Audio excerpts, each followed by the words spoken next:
nuyu tous les invités di nuyu góor ak jigéen mag ak ndaw di leen di nuyu ci suñu nuyoowu aada ci seen tur ak ci seen sant di leen di nuyu sur le plan protocolaire ci seeni cër ak ci seeni daraja di leen di nuyu ci diine ji ñu bokk te cheikh bi wax ko léegi asalaamaaleykum wa rahmatullahi wa barakaatuhu ma yegg ba ci wa maghfiratuhu ni mu ko waxee. maaleykum salaam. ñu nuyu professeur Ibrahima Faye mi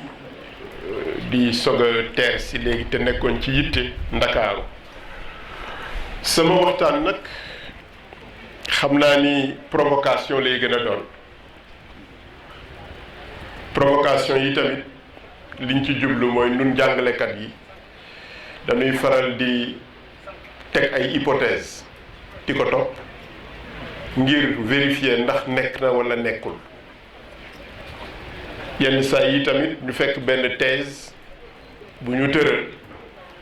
ñu jéem ko toj wutal ko beneen thèse ngeen koy tuddee antithèse. suñu sujet wu waxtaan islam femme et société provocation la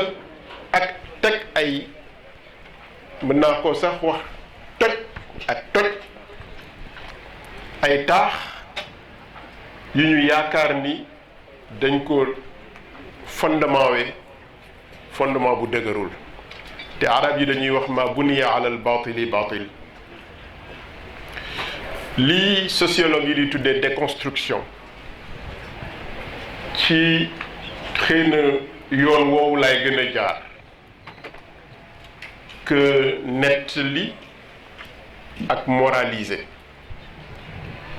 lu tax may jël yoon woowu mooy dama bëgg fàttali sama bopp fàttali sama mbokk mu góor ak mu jigéen lan moo ñu wàcc ci kaw suuf lan moo ñu wuutale góor ak jigéen ndegam wuute am na lan moo ñu def benn ñun góor ak jigéen ndegam benn lañu li waral ma jël tëralin woowule mooy dañu nekk ci pénc moo xam ne diine dafay jël ak cawarte gu yees fésal sa diine nekk loo xam ni ñépp ñu ngi ciy teg seen bët ci anam yépp li ñuy tuddee religiosité l'expression de la religion fésal sa bokk gi nga bokk ci diine sàngam wala bokk gi nga bokk ci pas-pas sàngam wala bokk gi nga bokk ci tariqa sàngam dafa nekk léegi lu siiw ci sunu réew mu amit genn wadd wala ak tëb benn benn impulsion boo xam ne dañ ko seetlu ci fésal pas-pas yi naka lay jure tëju ci sa bopp dàq sa moroom exclusion sectarisme et exclusion ba sax yenn saa yi mu yegg ci radicalité ba ki nga xam ne bokku leen gis-gis ci naka ngeen di fësalee seen diine nga dàq ko ci diine radicalité bi mën dem ba indi sax violence ci kaddu yi ba yàgg mu nekk violence ci jëf yi bari na yi tamit lu ñuy dégg waaraatekat yi sama maas gi ñuy delloowaat nit ñi ci valeurs yi nañu dellu ci valeurs yi nañu dellu ci valeurs yi mais delloo googu ñuy delloo nit ñi ci valeurs yi dañ ciy joxoñ jigéen lu ëpp liñ ciy joxoñ góor te dafa mel ni duñu bàyyi xel ni valeurs yi donte soppeekuwul donte du soppeeku lu baax rek la donte valeurs yi du soppeeku nan koy doxalee ci jamono mën na soppeeku parce que yàlla moom moo bind jamono mu bindee ko muy soppiku loolu yàllaa ko def li ñuy tuddee changement évolution la dynamique de changement parce que jamono dafa am moteur bu koy doxal moteur bi koy doxal changement la tudd kooku yàlla moo ko def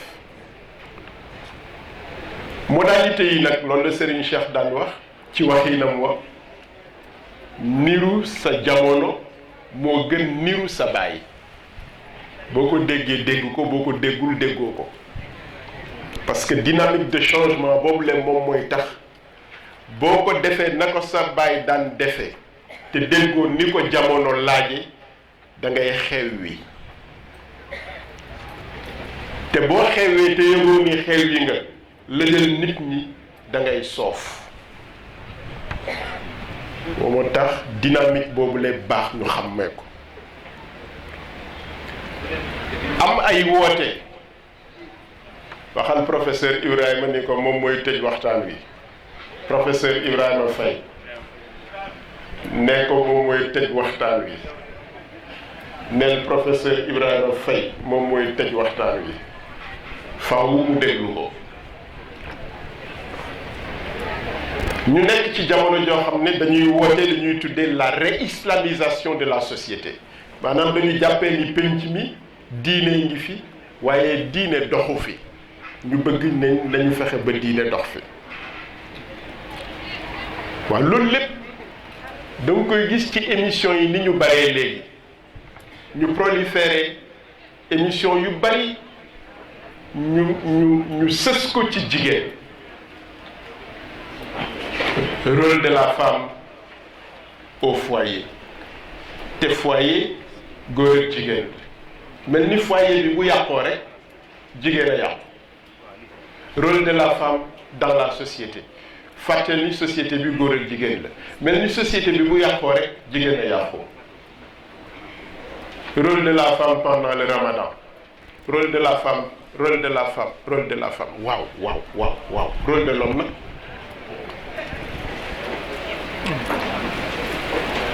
ñuy joxoñ nit ñi surtout jigéen ñi ci seen nekkin ci biir sëy yi di leen di joxoñ sur leur code vestimentaire naan jigéen ñi li ñuy solo baaxul nana tatatata jigéen dafa war a nangul boroom këram mais nangu kenn du ko def ci force dañ koy mérité ñu nangul la dañ koy mérité du waaraate mooy indi ñu nangu jëf la jëf juy ànd ak ñaan jëf juy ànd ak amour jëf juy ànd ak compassion su amour amul compassion amul bëgg amul yërmande amul bëgguloo sa soxna wala wanoo ko amuloo ci moom yërmande wala gisul ni war nga ko mais naka la lay nangule safaan ba it di safaan ba ci mu jóge ci jigéen ki ñëw ci ku góor ki ma yaakaar ni nag contexte boobule contexte social boobule dafa am contexte bu ko féete kaw muy contexte bi nga xam ne mooy contexte vicariat alxilaafatu nekkal yàlla ci kaw suuf contexte vicariat boobule dafa féete kaw nekk góor nekk jigéen parce que contexte vicariat boobule dafa joxoñ benn mbindeefu yàlla bu ñuy tuddee nit kookule moom la yàlla laaj mu defar kaw suuf ba pare séentu asamaan fekk am na lu ñu ko fay waajal yàlla buy wax ci li nga xam ne moom lay xaare ñu defal ko ci kaw suuf du wax góor du wax jigéen day dellu ca mbindeef ma ñuy wax nit loolu philosophie di tuddee la dimension ontologique maanaam nit ki fekk dara ràññeeku ko du làkk du waaso du xeet du melokaanu der du diine du pay maanaam du nekk góor walla nekk jigéen nit ki rekk la yàllay waxal dimension ontologique boobu leen ñun bu ñuy wax ci wàllu diine jëmale ko ci penc mi dañu koy féetale suuf te moom moo féete kaw ñu jël li nga xam ne mooy ay distinction maanaam moo ñu ràññale góor ak jigéen mag ndaw jullit ku dul jullit tubaab nit ku ñuul yooyu yëpp c'est des accidents ce qui est essentiel c'est l'être humain nit ci boppam. donc bu ñu accident yi nëbbee essence bi évidemment li yàllee xaar ci ñun boo moytuwul duñu ko def parce que li ñuy tardeel mooy yi nga xam ne ay accessoires la parce que yooyu yëpp c'est des accessoires ay instruments la yoo xam ne ci sunu nekk gi ñu nekkal yàlla ci kaw suuf instrument la yu ciy jariñ ci ay waxtu yu défini ci ay waxtu yu déterminé mais nekk nit gi moom daf ñuy topp ad vitam aeternam ba keroog ñuy fekki borom bi subhanahu wa taala. dimension boobu nag dimension ontologique boobu la ci laa bëgg ñu delloo si ci jigéen ñi ñu bokkat ko ak ñoom ndax bu ñu ko indiwul duñu yëg ni am na lu ñu war a indi lu yokk ci li yàlla sàkk li ñuy tuddee valeur ajoutée yàlla sàkk na lépp ba pare waaye nag li ñu ci yokk ñun yii ci la bokk xeet yi nga xam ne ay jumtukaay la xam-xam moo ko indi ci la bokk organisation sociale ci la bokk li ñuy tuddee état yàlla sàkku ko ñun ñoo ko sàkk valeur yi koy doxal ça peut être universel yooyu yëpp ay instruments la yu ñu sàkk mais pour nit ki mën cee bay waaram dox ci la mu ca war a dox dafay fekk mu yëg ni nit la balaa muy nekk góor mu yëg ni nit la balaa muy nekk jigéen mais bu ñu jëlee ñun góor jigéen ñi ñu marginaliser leen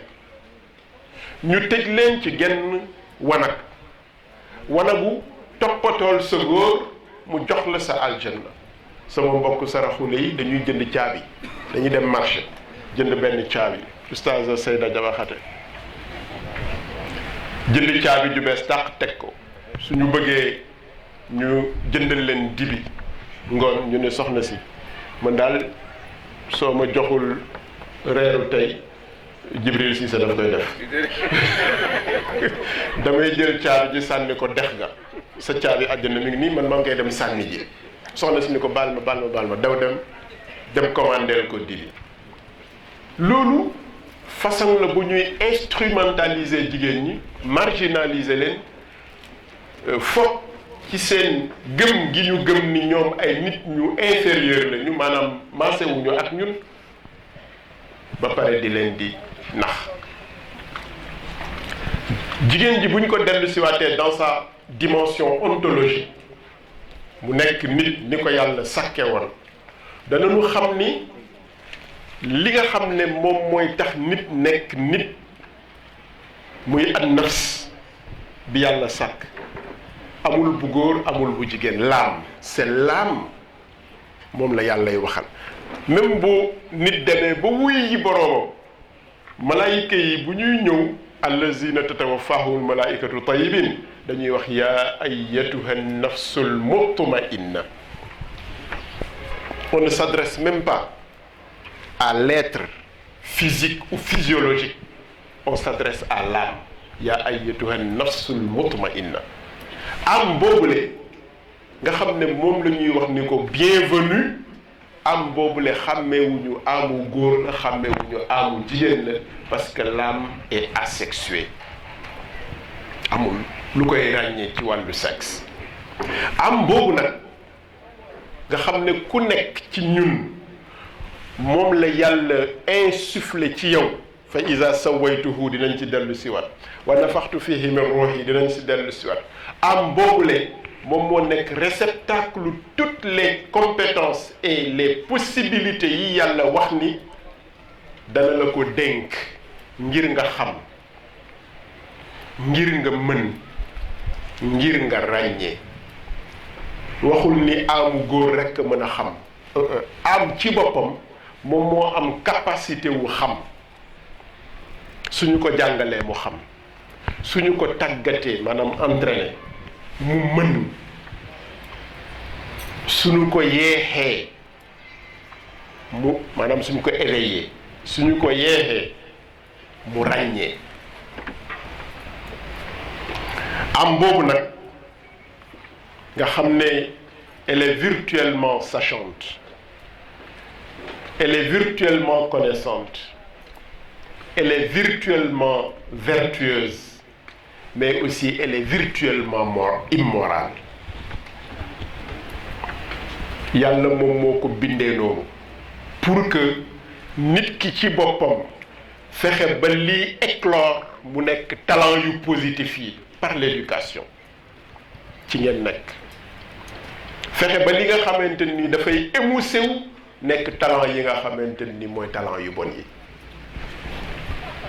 wa nafsin wa ma sawaaha wa nafsin yàlla mu ngi wax am bi wa ma sawaaha ak naka la ko équilibré amu góor ak amu jigéen fa alhamaha am boobule yàlla inscrire ci la capacité de dire non fujuraha, mais mu inscrire ci la capacité d'être vertueuse wa taqwaha. ki nga xam ne am na chance su ñu tàggatal ko amam boobule qad aflaha, ki nga xam ne amul chance boobu nag qad xaaba. donc si am boobule laa bëgg appesantir pour que ñu bàyyi wax jigéen ñi mais dañuy wax nit ki ci biir nit ki Ousmane Sow mi ngi ci wante Aminta mi ngi ci maanaam góor mi ngi ci jigéen mi ngi ci. ma bëgg ñu njëkkee ci déconstruire benn image boo xam ne dañ koy faral di wane ci penc yi di ko wax ci waxtaan yi di ko waaraate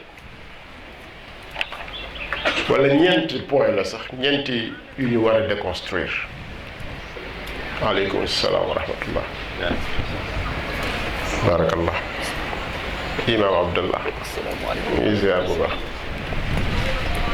benn bi mooy gëmuma ni jigéen moo yees góor. La femme n'est pas inférieure à l'homme.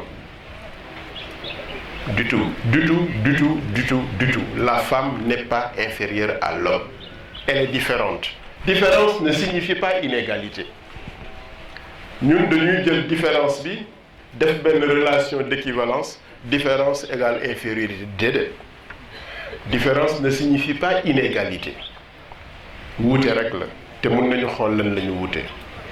ñaareel bi moom mooy jigéen ñi amuñu yenn àq yi amuñu yenn droit yi. Alquran dafa ne elle a autant de devoirs que de droits. ñetteel bi mooy jigéen ñi mënuñu contribuer ci dund gi nga xam ne moom la nit ñi dund sur le plan économique et social comme sur le plan politique. ma yaakaar man ni toutes les sphères de la vie maanaam lépp loo xam ne dafay tax nit dundam gën a baax ci kaw suuf jubóo ak boroomam gën a yomb yàlla tegu ko góor walis jigéen tegu ko jigéen walis góor nit la ko teg. bi ci des mooy li ñuy tuddee la sexospécificité maanaam li tax ñu ne kii góor la kii jigéen la loolu distinction la plutôt que discrimination. ci mbindum yàlla ni ko yàlla bindee distinction la et non pas discrimination. njëkk bi mooy la femme n'est pas inférieure à l'homme. xam nga ci diine ki nga xam ne moom moo am préséance maanaam ki féete kaw kiy sang ak ki dul sang ci diine mi ngi tegu ci kan moo ci ëpp conscience ci yàlla. la alquran wax inna akramakum inda allahi atqaakum. koo xam ne yaa ëpp conscience ci yàlla yow yaa gën ki nga xam ne conscience am tolluwul ni sa bos ci yàlla te loolu yàlla moo ko xam. alquran dafay wax ni ci benn bakkan la ñu bindee xalaqakum min nafsin waahida mu ne ci bakkan boobu le mu sàkk ci ki ñuy tollanti ñun ñu koy teree ñu sàkk ci ñun ñu koy firee ñu sàkk ci suñu soxna suñu jabar déedéet zawj ne signifie pas jabar arabisant yi ñu ngi fi Moustapha jum zawj fi signifie wul jabar day signifier jabar day signifier jëkkër mais day signifier tollanti rek dàll ñaari dàll benn bi patt bi bu moroom mi ñëwee mooy zawj bi wa xalaqa minha zawjaha ma sàkk ca bakkan boobale ki koy tollanti Allah ki koy tollanti su dee góor la mu nekk sa soxna bu dee jigéen la mu nekk sa borom kër sama mbokk yi di jàngale ak ñii di jàng xam ngeen li ñuy tuddee mitose la division cellulaire mitose waaw cellule bi day xar ñaar cellule bii xar ci bii boo leen tegee mënoo leen a xam ne cellule bii xar ñaar xarati ñaar xarati ñaar xarati ñaar mais cellule bii xar la lee am la lii di am noonu la yàlla sàkkee ni xalaqa minha zawjaha xalaqakum min nafsin wahida bu def mitose zawj bi génn wa xalaqa minha zawjaha waaw loolu nag boo ko tekkee nii comme bee la ñu njëkk a bind bii moo ci tegu bi ñu njëkk a bind moo gën a kawe bii wala moom moo gën bii kon ku nekk ci ñun na jàppee ni ñi la jur ñoo la gën ñoom it ñi leen jur ñoo leen gën ñoom it ñi leen jur ñoo leen gën parce que bu fekkee ku nekk ka nga gongi koo ci lui est inférieur kon humanité bi de supériorité à infériorité lay nekk jusqu'à la fin du monde non et pourtant boo xasee ba nekk mukallaf yàlla li muy laaj sa waajur moom la lay laaj sa waajur bu defee dara ñu war ko cee def tuyaaba nga def ko dañ lay defal même tuyaaba bi bu dee dafa def dara ñu war ko cee daan boo ko defee dañ la ciy daan vous êtes égaux sur le plan du droit donc le fait que ñu ne xalaqakum min nafsin wahida wa xalaqa minha zawjaha tekkiwul benn yoon ni dafa am inégalité sur le plan du droit non sur le plan du droit nous sommes égaux góor ak jigéen ñi ñoo tolloo ñoo bokk ay droit ñoo bokk ay àq da nga koy xool sax yàlla moom moo def diversité bi li ma doon wax spécificité wala les déterminations spécifiques muy ngay làkk wolof may làkk bambara nga ñuul ma xees nga njool ma gàtt nga rafet ma ñaaw mais yooyu yàlla moo ni ci alquran fii ay suratin ma shaa rakabak maanaam physiologiquement physiquement moom moo seet nu mu ko soobee mu composé la noonu mais du point de vue ontologique ma gharraka bi rabbika alkarim allazi xalaqaka fa sawwaaka sur le plan ontologique ci wàllu nit ki li nga xamante ni moom mooy say composantes sur le plan biologique sur le plan psychique sur le plan psychospirituel loolu yàlla daf ni maa ko bind ba équilibré ko ba pare seet nag melokaan wa ma neex nga di ko feeñe ma bindee la noona ki nekk européen ki nekk africain ki làkk lii ki làkk la mais loolu fii ay suuratin la macha allah mais loolu amul benn influence sur le plan du droit bi nga xam ne moom ngeen bokk di ko dund ci biir penc construction boobu ñu def ci ni jigéen dañoo sàkk aadama ba pare soog koo sàkk pour mu di topp aadama kooku ay nax rek la dañoo sàkk aadama sàkk awa boole leen ñoom ñaar jox leen la responsabilité wu ñu dund ci kaw suuf te bañ koo yàq ak fépp fu ñu mënti nekk bu ñu dee jàngale bu ñu nekkee ca waañ wa bu ñu nekkee ca tool ya Adama ak Awa ci yam Adama ak Awa nag yàq nañu suuf. On parle de changement climatique Adama ak Awa ko def nit la c'est l'homme boo xoolee yàlla buy wax sur le plan ontologique toujours nit lay waxal zahara al fasadu fi l barri wal bahri bi ma kasabat aydi nnaas waxul aydi nisaa waxul aydi rijal nit ñi la loolu ñu construire mu nekk benn pyramide d'inégalité ñu bëgg koo jëlee ca kaw wàcce ko ci suuf di ko jëfandikoo jëmale ko ci jigéen ñi dafa dem ba même ñu joxoñ baatu tuuma jigéen ñi ni ñoom ñoo tax ñu wàcc ci kaw suuf te loolu boo seetloo ba seetlu da ngay daal di xam ni loolu nekkul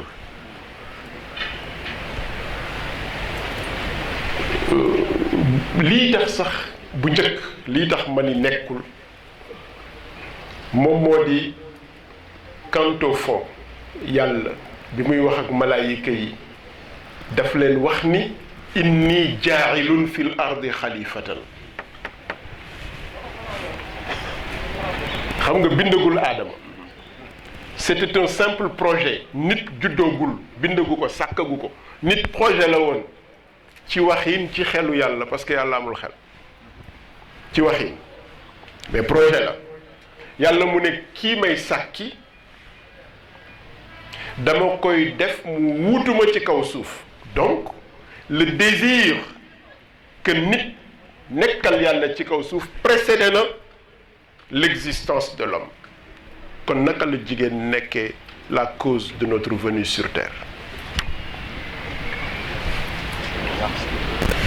C'est une hypothèse yaa ngi yàqal. waaw man damay yàq jàng yi rek en fait man dama bëgg ñun ñëpp ñu bokk di interroger Coran rek nañuy interroger Al-Quran suñu interroger Al-Quran mun nañu am réponse bu yàlla ne je vais établir un vicaire sur terre alors que celui-ci n'a pas encore été créé. Après la création, celui-ci est envoyé sur terre. Il y a des causes immédiates qui font croire que c'est de telles causes qui ont été les motivations. On oublie qu'avant la cause, il y avait une annonce. Yàlla annoncé woon na ba pare ni kii suuf la jëm donc cause immédiate yi bu mu ñu nax ci cause immédiate yooyu aussi am na lu mu bëgg ñu taxaw ci dañu wax ni maam Adama moom moo inspiré wala moo nax maam Awa moom moo nax maam Adama ba mu lekk doom boobu ñu ko tere woon man bu ma laajee alquran ci saar yi nga xam ne day nettali nekkiinu maam Adama ak maam Awa ca àjjana damay gis ni alxuraan mësula tuumaal maam Awa ci loolu alxuraan amul fen fu ñu tuumaale sayyidatuna Hawa waaleykum salaam wa rahmatullah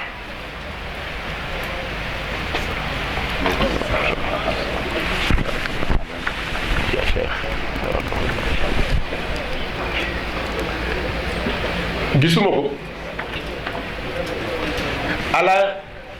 au contraire man lu ma gis mooy chaque fois yàlla di wax anecdote boobu la ñoom ñaar lay boole soo demee ci suuratul Araf diggante aaya ñaar fukk ba ñaar fukk ak ñett da ngay gis yàlla di wax couple bi ci boppam Adama ak Awa ñoom ñoo def Adama ak Awa ñoom ñoo def Adama ak Awa ñoom ñooy def mais waxul benn yoon ni Awa moom moo def ba bi ñu demee ba yëg ni toll nañu sax ñoom ñaar la yàlla wax ni ñoom ñoo yëkkati seen baat qaala rabbana zalamna anfusana wa in lam taghfir lana wa tarhamna waaw léegi nag ñun ñu jël lépp sëf ko jigéen ni jigéen moom moo tax ñu wàcc ci kaw suuf jigéen moom mooy yanu bàkkaar boobu la yanuloo ñu ko. dinañu dem sax ba ni yàlla dafa wax ci alquran ni dañuy dem ba naan jigéen yàlla moo wax ni inna kayda kunna azim pour tuumaal jigéen ñi nan leen seen pexe dafa rëy yàlla sax wax na ko ci alquran nee nañu yéen a gën a garaaw cheytaane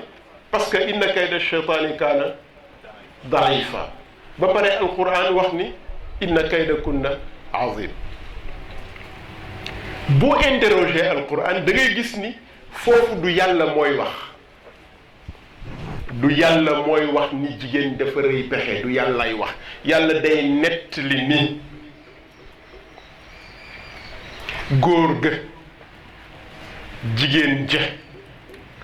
seen histoire ba mu demee ba mu gis ni dëgg-dëgg jigéen ji moo defoon lii góor ga daal di wëlbatiku ni jigéen ji yéen a bari pexe yàlla day nettali lu góor ga wax waaye yàlla décrété wul ni jigéen dafa rëy pexe non c'est pas un décret divin comme ni yàlla lay nettalee ni Firawna wax na ana rabbukumul aala comme ni yàlla di nettalee li yonent yàlla Luut doon wax ak gaaya bi ñu ñëwee gaa yi li ñu doon wax yonent yàlla Luut bi yonent yàlla Luut ñëwee naan leen écoutez samay doom a nga fa yàlla moo koy nettali mais yàlla jublu du yàlla moom mooy wax pour di inciter nit ñi ngir ñu comment dirais-je ngir ñu dugg ci loolu. donc booy jàng tamit alquran danay baax nga delluwaat ci contexte yi mais nga bañ rek ni yàlla nee na ci alquran sans nga delluwaat ci contexte yi parce que boo delluwul ci contexte yi da ngay jël loo xam ne du aaya atte nga atte ko inna kayda kunna azim du aaya atte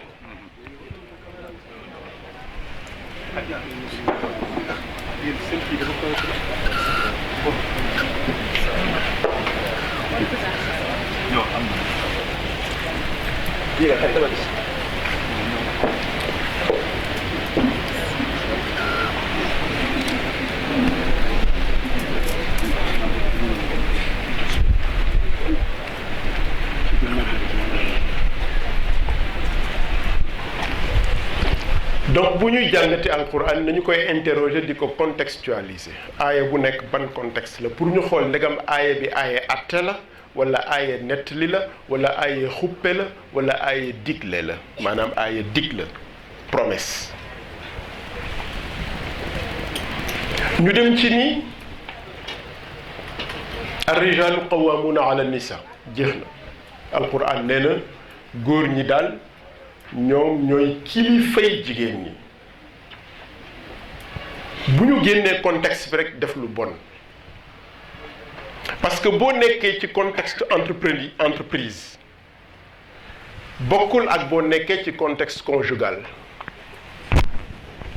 léegi nga jël loo xam ne dafay àtte le contexte conjugal nga àtte ko le contexte social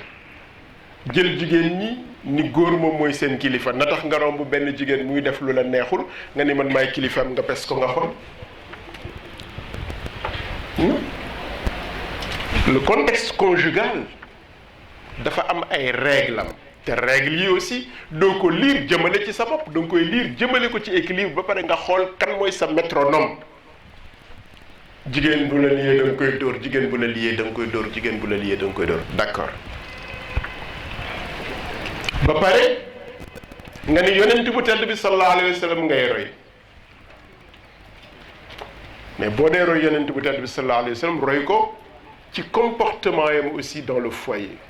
kan moo mës a jàng fu ñu ne yonent bi gëdd na jigéen lu dul benn yoon te booba mi ngi dem wuy ji boroomam te dafa am lu mu def lu woon ñu yéexee koo def kan moom mun a génneel benn xadis benn récit bu yonent bi mës a gëddee soxnaam waxantuma la ak naan daf koy dóor waxantuma la ak naan daf koy wax loo xamante ni wax ju ñaaw la par conséquent su fekkee dañu bëgg ñu delluwaat ci li nga xam ne moom moo ñu indi ci kaw suuf maanaam ñu nite ci biir kër gi nite ci penc mi dañuy xool li nga xam ne valeur la yu ñu partagé bañ a jël les déterminations yi nga xam ne daf ñuy distinguer ñu teg ko ci kaw ñu jóge ci loolu pyramide d'infériorisation boobu la ni jigéen baayam càmmiñam ba ci doomam bu jigéen sax am na sañ-sañu maye ko loolu it du noonu nit kenn amul sañ-sañu maye ko te nanguwul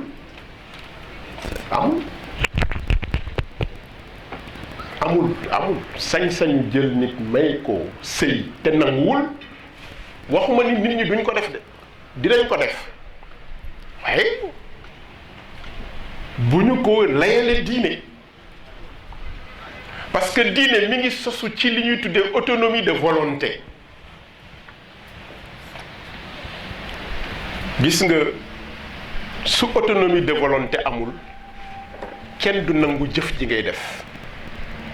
tey jii ñu ñëw jël paaka teg ko ci putu nit ni ko waxal laa ilaha illallah wala mu ne laa ilaha illallah te gëmul mais bu boobaa laa ilaha illallah ji ça ne signifie rien, ça signifie que dafa bëggoon a sooy bakkanam rek tout simplement. Par conséquent bu ñu nee jigéen góor baayam doomam bu góor càmmiñam mën nañ koo may day fekk mu am consentement su amul consentement sëy boobule def nañ ko de waaye buñ ko layalee l'islam jigéen dañ leen di inférioriser ba téye leen ci biir kër yi duñ leen jox koddaay duñ leen leel duñ leen jox kay maanaam duñu aye si ci yéen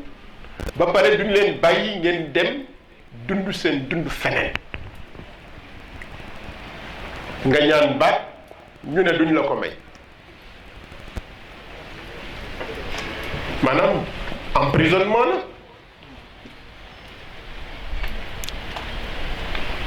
te pourtant jigéen am na sañ-sañu ñaan baat buñ ko ko mayul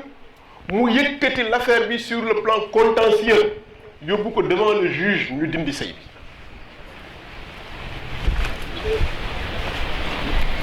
am na ci sañ-sañ l'islam may na ko ko parce que l'islam moo nanguwul kenn di jaamuloo kenn du jaamu kenn boroom kër suñ ne mooy kilifa waxuñ ni tyran la yonent bu tedd bi sallallahu alayhi wa alihi wa sahbihi nit ñëw na jigéen ñëw na ci moom ni ko dama sama boroom kër dama bëgg a tàggoo ak moom yonent bi ni ko lu xew mu ne ko sikkuma ko ci diineem sax waaye dama bañ nekk ci biir kër gi di fi jële bàkkaar bu may yàlla di dunde duma ëllëg ndax digganteem ak boroom këram nee xootuñu yonent bi ni ko est-ce que mën nga koo delloo la mu la joxoon mu ne ko waaw fekk ab tool la woon mu ne ko mën naa ko koo jox mu ne ko delloo ko ko ndaw si jël tool bi delloo ko boroom kër gi moom boppam ñaata sëy ñoo nekk fii nit ki di souffrir femme bi di souffrir tout cela c'est la société bi nga xam ne bëgguma utiliser baat bi féministe yi di utiliser parce que man gëmuma féminisme man lu ma gëm moom mooy nit lañu yàlla wàcc nañu ci ñun alquran jox nañu yonent bi tedd sallallahu alayhi wa sallam yonent bi jàngal nañu naka la ñuy nitee te bu ku topp li yonent bi jàngale ci naka ngay nitee tu n'as pas besoin d'être féministe wala léniniste mais foo dox foo wax dana rafet dana jekk yonent bi tedd bi sallallahu alayhi wa alihi wa sahbihi joxe na ay tegtal pour que ñu bañ a jàpp jigéen ñi tëj leen ci biir kër yi ba pare topp suñu bànneexu bakkan l'esprit de libération esprit bi nga xam ne moom la alquran indi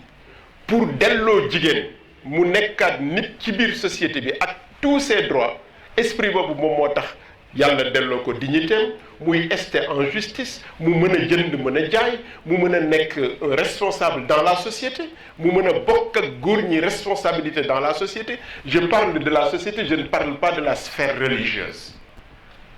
parce que ñaar yu bokkul la sphère religieuse ay règle am la yor. maa ngi wax bërki démb benn dame buy wax dafa poser question benn borom xam-xam ni ko lu tax jigéen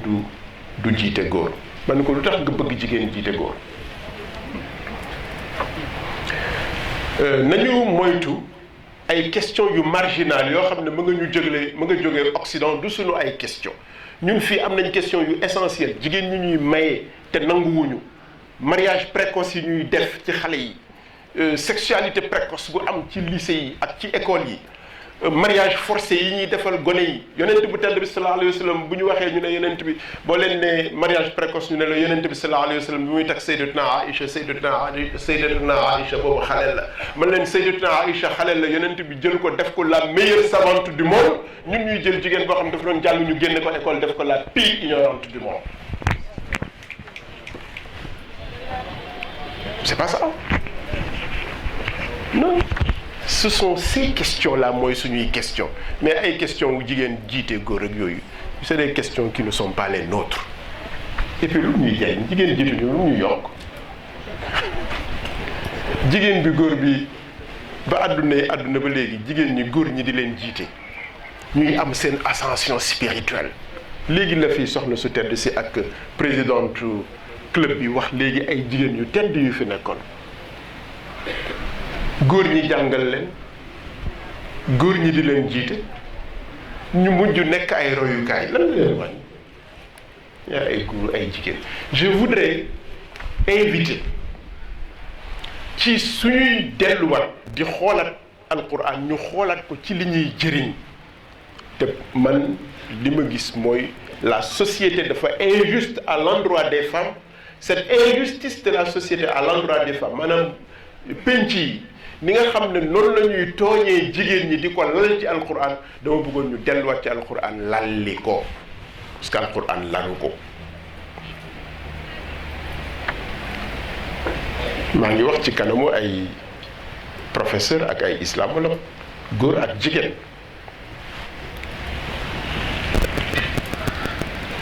jigéen ñi dañuy bëgg participer à la vie active société bi tere leen ko parce que il faut ñu am seen ndigalu borom kër balaa ñuy dem ubbi entreprise balaa ñoo loolu it def la góor amul sañ-sañu empêcher loo xam ne yàlla moo ko daganal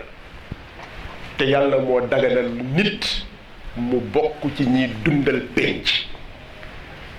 nee ma te ñu ko waxtaane ngir mu gën a jekk mais empêcher ko mu liggéey empêcher ko mu jàngi empêcher ko mu gérer société parce que yow yaay boroom këram ah non gisuma ci alquran ak ci sunna yonent bi lu ko lal mën naa gis nag dans la tradition musulmane lu ko lal mais attention tradition musulmane ne signifie pas règle mën naa leen ci jox benn exemple dafa am lu ñuy tuddee le meurtre d'honneur soo demee ci dëkku naar yi nga ñëw gis kenn mu bëgg xale bu jigéen bi bëgg xale bu góor bi famille yu xale bu jigéen bi ni kii du nawle xale bi bu ñu gisee ni yëf yi mi ngi sérieux nga gis kenn ci famille yu xale bu jigéen bi rey xale bu góor bi loolu la ñuy tuddee le meurtre d'honneur et pour laver seen honneur waaw mais loolu fala taqtulu nafsa allati harrama allah illa bil haqq amul xanaa ñu def ko nga fekk ko dans un pays musulman nga fekk ñu di ko wéyal nga defee ne diine la du diine c'est la même chose que beaucoup de règles yu ñuy gis dans la société ay tradition la mais nekkul ay ahkam yoo xamante ni dafa am marjiya ça si bis bu nekk ñu ne sayyidatuna Aïcha mooy professeuru saxaaba yi sayyidatuna Hafsa dañ koy fàtte mooy professeuru saxaaba yi waaw ñooñu nekk professeur u saxaaba yi ba pare nun ñuy empêcher suñu ay jigéen nekk professeur u seeni contemporain. Les parents, les professeurs et les élèves ñoo bokk cause foofu, ñoo war a bokk seet naka la ñuy tëralee ay stratégie mën a def plaidoyer au niveau de la société ba nga xam ne kenn dootul génne xale bu jigéen bi jàngi parce que dafa am soxla. waxu ba sama jëkkër waxuma bu kenn mayee xale yu jigéen ñi, dama ni mariage précoce ak mariage buy empêcher xale bi dem jàngi mën nañ koo dab. duñu tere mariage bi mais permettre xale bi tamit mu contribuer à la vie de sa nation, mu jëm jàngi yeggale jàngam ni yonent bi mayee Sayyidatuna Aïcha mu mujj di jàngale ñëpp. suñu waxee ñu ne nu Khadija moom moo doon financier wu yonent bi sallallahu alayhi wa sallam, te ku ci sa soxna bëgg a ubbi entreprise wala mu bëgg a def benn activité buy génne des ressources pour moom ci boppam et pour la nation, parce que kuy liggéey fay impôt fiscalité boobu lee dafay delluwaat ci nation bi, ku ci sa jabar bëgg a contribuer nga tere ko au nom de waqarna fii buyutikunna. alxuraan kat daf ni bon toog leen seen biir nekk rek bu leen fa jógee. donc am na ci diggante boobu, diggante exemple Khadija bi nga joxe ak exemple waqarna fii buyutikunna, y a quelque chose boo xamante ni ça ne marche pas. te pourtant alquran dafa wax ni man amila minkum salihan min dakarin aw untha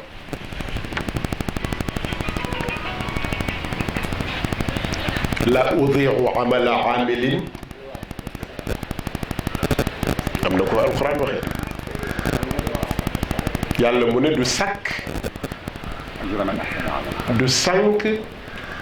añu ki nga xamante ni jëf na, moo xam góor la moo xam jigéen. mu ne ñenn ñi dañuy yóbbaale ñeneen ñi, maanaam ñii dañuy nekk ay commerçant mais ñii nekk ay administrateur, mais ku ci nekk yaa ngi liggéey. ñuy wax donc Sayyidatuna Khadija te duñu nangu ñun suñu soxna nekk Sayyidatuna Khadija. En revanche ñu gis benn Sayyidatuna Khadija boo xam ne amagul kenn ñu dem lekk alalam. ki nekk ci ñun moom, ki ñëw ci ñun te nekkagul Sayyidatuna Khadija du ñu nangu mu nekk Sayyidatuna Khadija. mais bu ñu demee ba gis ci penc mi benn daam bu yore wotoom am compte banque am, nangu nañu ñu dem ca moom di fa fanaan ñaari fan mu di ñu entretenir. C'est le poids de la société. Pourtant yonent bu tedd bi sallallahu alayhi wa ala alihi wa ashaabihi ak saxaabaam yi, mun naa leen jox exemple ki ñu tuddee Abdallah, Shifa bint Abdallah. Seydina Omar, yéen ku nekk ci yéen xam ne Seydina Omar comment il était rigoureux, à la limite rigueur bi mu amoon kenn mënatu koo am. Seydina Omar moo jël benn jigéen bu ñuy tuddee Shifa bint Abdallah jox ko xisba bi, maanaam moom la joxoon mu nekk mu yore le contrôle des poids et mesures dans le marché. ah boo waxee loolu ñu ne la mais loolu kay c'est rien parce que jigéen mu yore poids et mesures dans le marché. Non, c'est pas seulement les poids et mesures, c'est en fait moom moo doon gérer marché bi en termes de est-ce que nit ñi ñu ngi respecter normes yi wala déet. ku respecté wul normes yi mu teg la ci yoon. Deuxième chose, ci jamono jooju la seule sphère boo xam ne moo amoon activité économique pour toute la société, c'était le marché. amuloon leneen, il n'y avait pas d'industrie, il n'y avait que le marché, il n'y avait que les transactions dans le marché. mu jël marché bi yépp dénk ko Shifa bint Abdallah. loolu lu muy tekki mooy c'est une position administrative bu mu ko joxoon dans l'administration califale. def na ko ku ñuy wax Samra bintu Nuhayk, def na ko ku ñuy wax Malul Qahramana, kooku magistrat sax la woon, moom juge la woon. alors bu fekkente ni lii yëpp nekk na suñu dund yàlla li mu ñu wàcce ci kaw suuf pour lii la, ngir ñu defar suñu bopp jàng xam, ngir ñu équilibre